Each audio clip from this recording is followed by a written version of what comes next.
بسم اللہ الرحمن الرحیم۔ الطریقۃ العصریہ کا الدرس السابع ہے۔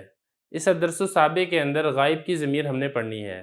اسے جو پچھلا سبق تھا اس سے جو پچھلا سبق تھا اس میں ہم نے ضمیر پڑھی تھی واحد متکلم کی، اور ہم نے ضمیر پڑھی تھی واحد مذکر مخاطب اور واحد مؤنث مخاطب۔ اب مخاطب کی آپ نے دونوں ضمیریں پڑھ لی ہیں، اب یہ وقت آ چکا ہے کہ اب یہاں سے ہم غائب کی ضمیر پڑھیں، واحد مذکر غائب کی اور واحد مؤنث غائب کی ہم ضمیر کو یہاں پر پڑھیں گے۔ تو یہ اس سبق کا پہلا حصہ ہے مذکر اور مؤنث غائب کی ضمیر۔ غائب سے مراد واحد کی غائب کی ضمیر ہے، تو یہ پہلا حصہ ہے۔ اس میں جو ہم نے پڑھنا ہے مذکر غائب کے لیے، مذکر غائب کے لیے ہو ضمیر استعمال ہوتی ہے۔ مثال کے طور پہ آپ کوئی چیز ہے، آپ یہ بتانا چاہتے ہیں یہ چیز اس شخص کی ملکیت ہے یا یہ چیز کا تعلق اس شخص کے ساتھ ہے جو یہاں پر موجود نہیں ہے، غائب ہے، تو پھر آپ کیا کریں گے؟ آپ اس چیز کے ساتھ ہو ضمیر لگا دیں گے جو ضمیر اشارہ کرے گی اس شخص کی طرف جو شخص یہاں پر موجود نہیں ہے۔ لیکن اس کے لیے آپ کو ایک چیز کا خیال رکھنا پڑے گا، آپ غائب کے لیے ضمیر اس وقت لے کر آئیں گے جب آپ ایک مرتبہ اس شخص کا تذکرہ لفظوں کے اندر کر چکے ہوں گے، پھر آپ اس کی طرف غائب کی ضمیر لا سکتے ہیں۔ اگر آپ نے پہلے تذکرہ کیا ہی نہیں ہے تو پھر ضمیر کا لانا عربی قواعد کے اصول کے اعتبار سے درست نہیں ہے۔ مثال کے طور پہ جب ہم اردو میں کہتے ہیں کہ یہ خالد کی کتاب ہے، خالد کی کتاب اس نے وہاں پر رکھی ہے۔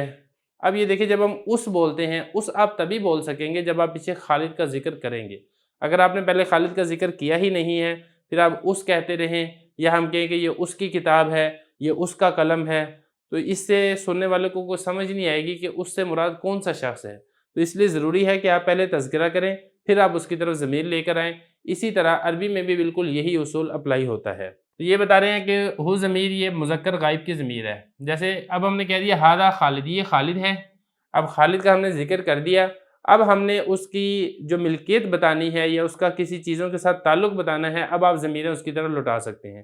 اب میں کہتا ہوں کہ یہ اس کی کتاب ہے تو میں کہوں گا ھذا کتابہ۔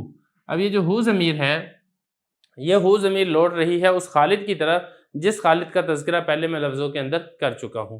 اسی طرح ھذا قلمہ، یہ اس کا قلم ہے، یہاں پر بھی ہو ضمیر ہے جو خالد کی طرف لوٹ رہی ہے۔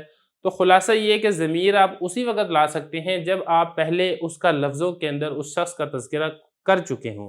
اگر آپ نے لفظوں میں تذکرہ نہیں کیا ہے تو پھر آپ ضمیر لانا آپ کے لیے درست نہیں ہے۔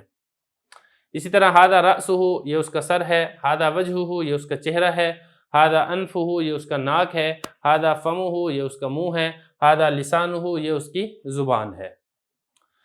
اس کے بعد آپ کچھ مثالیں یہاں پہ لکھی ہوئی ہیں، سوال جواب ہو رہا ہے، آپ اس میں دیکھ لیں۔ من ھذا، یہ کون ہے؟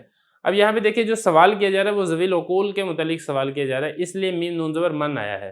اگر غیر ذوی العقول کے لیے سوال کیا جاتا تو پھر میم نون زبر من نہ آتا بلکہ میم الف زبر ما آتا۔ من ھذا، یہ شخص کون ہے یا یہ عورت کون ہے؟ تو پھر اس نے آگے سے جواب دیا ھذا خالد، یہ خالد ہے۔ اب سوال کرنے والا پوچھ رہا ہے این کتابہ۔ این، جیسا کہ میں نے آپ کو پہلے بتایا تھا کہ جب کسی جگہ کے متعلق آپ نے سوال کرنا ہے تو عربی میں اس کے لیے این کا لفظ استعمال ہوتا ہے۔ تو این کا ہم اردو میں ترجمہ کرتے ہیں کہاں، کہاں کتابہ، اس کی کتاب ہے۔ اب یہ جو اس ہم اردو کے اندر بول رہے ہیں نا اس کی، یہ اس ضمیر ہے جو ہم اردو میں استعمال کرتے ہیں، عربی میں اس ضمیر کے لیے ہو ضمیر آتی ہے۔ این کتابہ، اس کی کتاب کہاں ہے؟ تو آگے سے جواب دیتا ہے ھذا کتابہ، یہ اس کی کتاب ہے، یعنی اس خالد کی کتاب ہے جس کا پہلے تذکرہ لفظوں کے اندر کر چکے ہیں۔ کیونکہ اگر آپ نے خالد کا تذکرہ لفظوں میں پہلے نہ کیا ہوتا، آپ ویسے ہی کہہ دیتے ھذا کتابہ، یہ اس کی کتاب ہے، تو سننے والے کو سمجھ نہیں آنی تھی کہ کس کی کتاب ہے۔ تو اس لیے پہلے ایک مرتبہ لفظوں میں تذکرہ کرنا یہ لازم اور ضروری ہے۔ تو ھذا کتابہ، یہ اس کی کتاب ہے۔ این رأسہ، اس کا سر کہاں ہے؟ یہ ویسے تو دیکھا جائے تو فضول قسم کا سوال ہے، اب کوئی ایسے سوال تو نہیں کرتا کہ وہ بندہ ہے اس کا سر کہاں ہے، ظاہر ہے اگر وہ شخص ہے تو سر اس کے گردن کے اوپر ہی موجود ہے، لیکن بہرحال عربی قواعد سمجھانے کی بات ہے اس لیے یہاں پہ انہوں نے ایک سوال اس طریقے سے بنا دیا ہے۔ این رأسہ، اس کا سر کہاں ہے؟ ھذا رأسہ، یہ اس کا سر ہے۔ اسی طرح این صدرہ، اس کا سینہ کہاں ہے؟ ھذا صدرہ، یہ اس کا سینہ ہے۔ تو اب یہاں پہ دیکھیے جو ہو ضمیر ہے یہ واحد کی طرف لوٹ رہی ہے، مذکر کی طرف لوٹ رہی ہے، اور واحد مذکر وہ ہے جو یہاں پر موجود نہیں ہے بلکہ غائب ہے۔ تو اس لیے غائب واحد مذکر ہو تو ہو ضمیر استعمال ہوتی ہے۔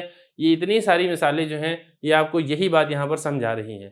اسی طرح مونس کے لیے بھی ہا الف ہا ضمیر استعمال ہوتی ہے، وہ ہم اس سبق کے اگلے پارٹ کے اندر پڑھتے ہیں۔